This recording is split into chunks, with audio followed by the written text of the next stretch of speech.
Hi, I'm Kyle the Iron Knight. Welcome to this episode of Talk Nerdy TV. We'll be talking about a great show, MASH. Because Charles, what I appreciated when they did the casting changes is that it wasn't that they were replacing Frank with another Frank. It wasn't they copy and were paste. polar opposite in personality and in skill and in everything. And they did the same thing with Trapper and BJ. With Frank Burns, lousy surgeon, hated by everybody. Winchester showed up, pompous, and still had a level of no one liked him at first, but he was good. He was a good surgeon, and he was a good person. He just didn't want everyone to show it. And I think that part of that was that he didn't, like, if they were real people, it's the kind of thing where it's, I'm not going to let this change me. I'm not going to let this break me. Because, like, the episode with his sister, and... The Christmas one when he dropped off those...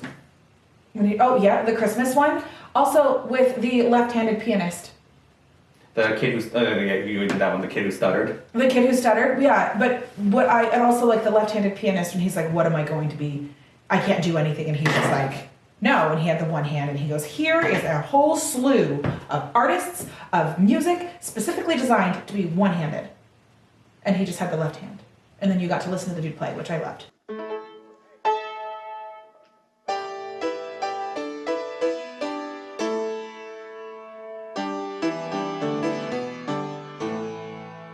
But I love that thing, that speech he gave to the kid. Like, all I wanted to do was play. I can play the notes. I can never play the music. Like, I can make a scalpel sing. But, and there's a difference. And that's one of the things that I find very interesting. I got interesting. chill saying, quoting that. Oh, you're... Me too. I know, I love the show. No, but it's one of those things where you get to see his heart on occasion, which I appreciate. But it wasn't one of those things where you were so emotionally devastated or emotionally taxed constantly by specific characters. Only one character saw it, though. It was the Christmas episode. Klinger actually overheard him talking about what he did. Well, I don't remember that. It was he brought him some fudge. Like, sorry, no smoked oysters. Smoked the last one. Oh, and this meal must be completely anonymous. He just turns to Klinger with tears inside, like, thank you, Max. Aww. Merry Christmas. Merry Christmas, Charles. But, Potter, that's the one I was going to say. Potter, oh my gosh. Potter was He's fun. Colonel Morgan or whatever his name is. General Steele? General Steele? Where am I getting Morgan? What is... His actual name is Morgan. Oh, okay, whatever. That guy. When he's Colonel Steele... General, whatever. Oh my gosh. I couldn't hardly sit through rewatching that episode. It was so painful for me. And I thought it was funny, but not now, whatever his wife's name is when he's talking to Klinger. Not now, Marjorie. I'm inspecting the troops. Not now. I'm inspecting the troops. Mildred's is Potter's wife's name. Yeah, little fun fact, that photo on his desk. That was his real wife. That's his real wife. Yeah. No, but when he's Colonel, General, whatever, when he's that first episode that he's in where he's not Potter, no. I'm glad they brought him back as Colonel Potter. And again, that is another casting choice. When Henry left, but you know why he left? He didn't want to be typecast. He didn't want to be typecast, but he also thought he was going to be doing bigger and better things. And I don't think he really did anything after that. He did it. He hosted a TV show for a while. Yeah. Yeah, but he definitely missed the boat on that. But at the same time, it was so good with Potter. Henry was the make a decision. I'll go with what you guys think. And then this Potter was sit down, shut up. This is what we're doing. See, and that's the difference between regular army and a draftee. But also, you didn't have in the structure of the first cast, which I appreciate. I really love the casting of the show and those first few seasons when they're figuring things out. Awesome. They're still really good. But what I appreciated is that you didn't have three yahoos and then the weasel, ferret face, I guess. You had about that. The ferret face, yeah. So you had the three. Had a chin. No, but you had these three yahoos, and then you have ferret face, and these three yahoos were constantly in cahoots. And then you had Frank and Margaret that were trying to undermine the lack of authority, which if they were regular, she's regular army. She knew what to do to undermine, and so it was frustrating to watch that, especially with us growing up in a military area where we know the inner workings, and we're like, No. yo, yeah. But there's that. But what I appreciated is when they got Potter in, you had a figure to look up to. You had structure, and you had balance, which I was sorely lacking. He also, Henry was one of the guys. Mm-hmm. Potter could be one of the guys, but he knew. But he was the dad. The first joke that he did, it was probably my favorite one of his jokes. Okay. I had a still in Guam in World War II. One night it blew up. Got me a Purple Heart for that. and he played such a good drunk. They all did. Oh, it makes me wonder what they did off camera. I don't know how often they had to pee, because that was a lot of martinis. They drank water.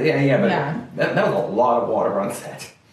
Yeah, I don't think that they had a bathroom on set. They didn't. I think that I remember an interview where they talked about where they didn't even have like a porta potty or anything on They set. had to run to like the next to the next. And then the next lot. That's so funny. Did you know that they turned that set? It's like a park now. I did not know that. Yeah, so you can go and like have picnics. I kind of Road trip. No, it's in California. Pictures of it. Yeah, and I'm like, we'll just Google Map that, which is fun. But even I love the supporting cast. There's Kelly, Nurse- Igor. You handle food and dig latrines? Don't worry, sir. I always wash my hands before I dig latrines. I've had army food. Yeah. What was it? I let one of my kids make the eggs, and Dad made a comment about how he's like, "Oh, these are army eggs," and I was like, "What are you talking about?" Because one of my kids, and they're little, cracking the eggs, they got some shell in there, and he goes, "Mostly powder, but then they get a real one and go like this to throw the shell in to make sure those are eggs." And I was like, "Oh, gross! Now I'm not eating these." But that's what happens when you let a 5-year-old cook. Oh, no thanks. But no, Nurse Kelly was a good one. And I'm cute as hell. And she was one of those ones who, like Klinger, she was one of those ones who was supposed to come in for one episode, do her thing, move on. Do you know Klinger only got his thing because he had nice legs? And if you look at the skirts when he's wearing the shorter skirts, that dude's got him some gams. I mean, he's got some nice legs. And in heels, it just makes the muscles show. That's why women's legs look good in heels. The first episode hadn't aired yet, and everyone had gone home, and he was still in the outfit, and he couldn't find anyone to get him out. Oh, God. He had to go to the bathroom and found something. "Excuse me, sir, can you yeah, sure, zip." Like, I would love to be a fly on that guy's wall when he got home. I saw the ugliest woman today. She was so hairy. Oh my goodness, the man. Okay, so episodes that stood out to you. My all-time favorite episode, I hope I can pronounce this correctly. Deluge. Yeah. It was one of those. It was one of those. Didn't Alan Alda direct that one? He did direct that one, but it was half the episode was nothing but newsreels, like all these positive things happening in the States, and then they say this positive thing and then immediately jump back to the unit because this is the offensive where the Chinese joined the war. Okay. Again, just 1 second, it's like, well, positive news. Next moment, I'm up to my elbows in blood. Like, they were running out of supplies. They were running gloves and alcohol in their hands. Yeah, but you'd see the buckets when they'd go like this in the thing. Like, okay, well, that's as good as it's getting. I'm gonna sanitize my dirt. It was one of the episodes, one of the few episodes where Frank, BJ, and Hawkeye, there was no towards each other. It was, this is the situation, and because even they may not have liked each other. Well, BJ and Hawkeye liked it. You know what I mean? Yeah. But when it came down to it, they were in the trenches together. Yeah. Yes. One of the ones that I like is also Alan Alda directed was The Dreams. Oh. That one, I remember watching that on reruns as a kid, and it scared me. My arms immediately. Oh yeah, when he was just like, let me just take that. And then, but what killed me, but what got me was really when he threw the limb into the water, and then there was like a sea of limbs, and he's just standing there with no arms in the boat. And then they come up to the little Korean kid and just hands him the scalpel, and like he has no arms. Like, Yeah. That one, but The Dreams, that one really got me. That one scared me as a kid, and it was a lasting impression. So when it came time when I was binge watching all of this in preparation, it was one of those ones that was hard for me to watch because of the... Can I skip this one? Yeah. No, but it was necessary to watch. No, I remember that one scared me as a kid too. And even the limbs look, obviously, even to me as a kid. Although they absolutely look like mannequins. Yeah, they were. But it doesn't. But I have a fear of mannequins, so I mean, like that's probably why it's scared. No, that's probably why you're scared of mannequins. Which came first, the chicken or the egg? Exactly. Okay. Anyways, yeah, one character that was just a nice addition though. Sydney. Okay, I was actually writing down favorite reoccurring guest stars. Oh, in that case, for me, it would be Colonel Flag. Let's talk about your camp, Potter. And don't play dumb. You're not as good at it as I am. He was only like 4 or 5 episodes. 4 or 5 episodes, but he made an impression enough that it was like, okay, this guy. What are you doing here? I'm the wind. Like, I'm not like, close your eyes. What? I'm not leaving till you close your eyes.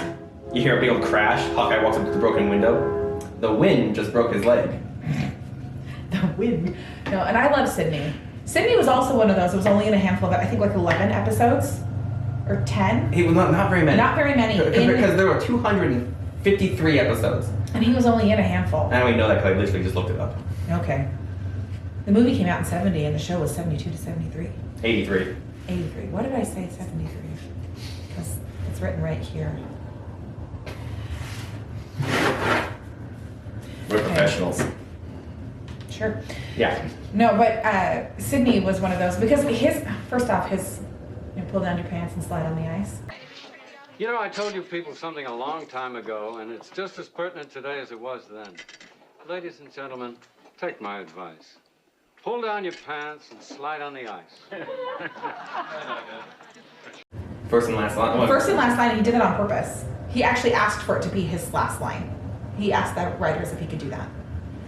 The actor did, which I thought was cool. But he was such a... When Hawkeye got, he was ill and he was sleepwalking. Oh. When he was sleepwalking and they sent him I to the thing. thought you were going somewhere completely Or different. when he got wet and it was the musty and he kept sneezing and it was because his cousin had pushed him in the water and then was like, I saved your life. Well, you tried to kill him. But, Angel of Mercy situation. Yes. Or, I want to talk about it, but the chicken. No, I'm not talking about the chicken. I'm not talking about the chicken. If you know, you know. Yes, but that episode when he is trying to get the memory that he has suppressed. But Sydney played such pivotal moments in the show that it was like that marble drop, like a hard memory, with each moment in the series, because he was like, oh, a passing character. He was always supposed to be a passing character. He made such a huge impact. He was the one that they actually called because Klinger wants in Section 8, and I want you to help him get him. So they called in a... Yeah. The scientist was the thing. You're a transvestite? Like, no. No. Well, okay.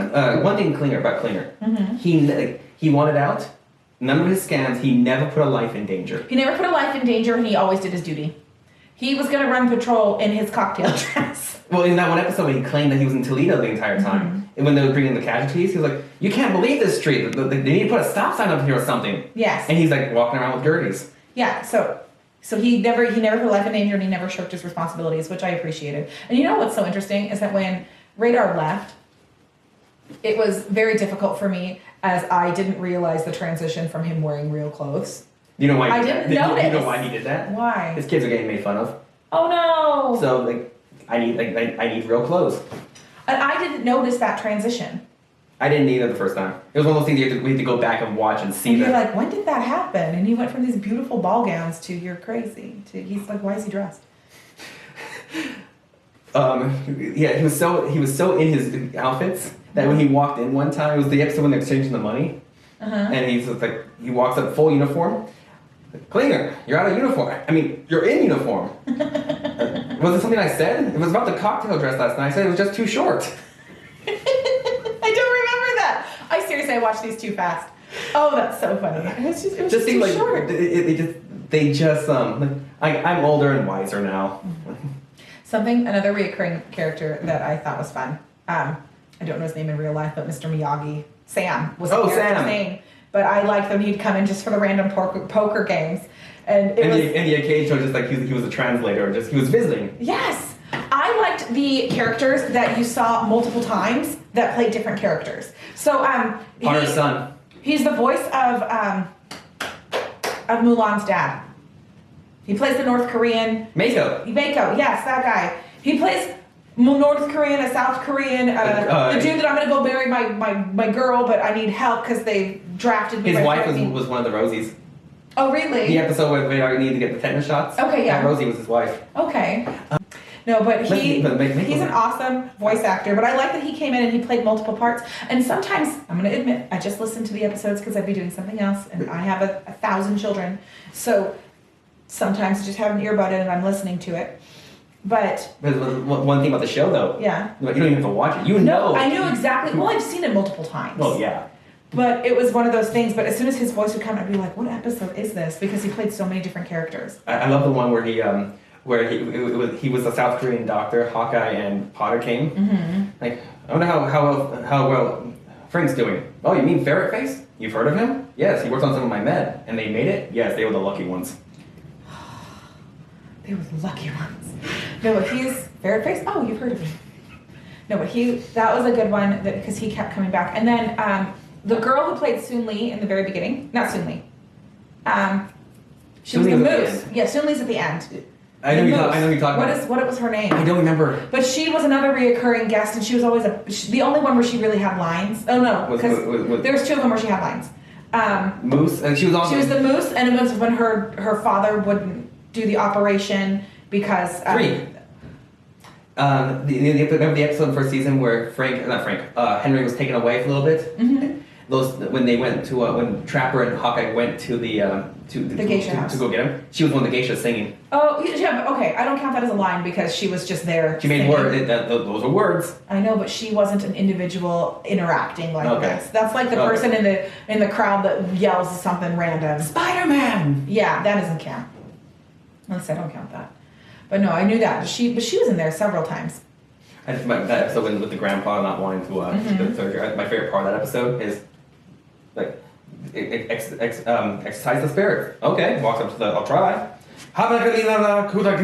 Frank walks up. My gosh, it worked. It's because Frank is terrible. But I thought I think those kinds of things when they show the cultural aspect because they were in Korea. Yeah. I think. Well, no. Well, going to Frank, they're all foreigners.